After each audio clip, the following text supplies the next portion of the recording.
जम्मू कश्मीर से अहम खबर। जम्मू कश्मीर के मेहर डगडोल पर कौमी शाहराह बंद है। सड़क पर सैकड़ों गाड़ियां फंसी हुई हैं।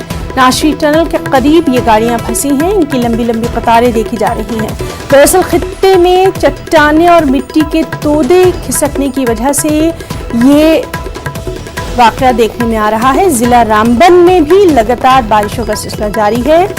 सबसे अहम कि बालाई इलाकों में ताजा बर्फबारी हुई है।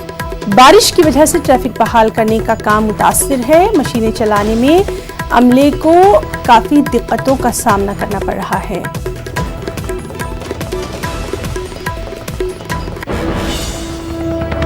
और एक और बेहद अहम खबर जम्मू श्रीनगर नेशनल हाईवे से जुड़ी हुई। जम्मू श्रीनगर नेशनल हाईवे को बंद कर दिया गया है।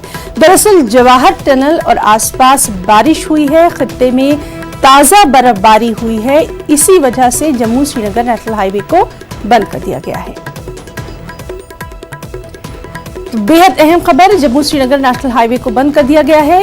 जवाहर टनल और आसपास बारिश हुई है, साथ ही खित्ते में ताजा बर्फबारी हुई है। तो मौसम को देखते हुए जम्मू श्रीनगर नेशनल हाईवे को बंद कर दिया गया है।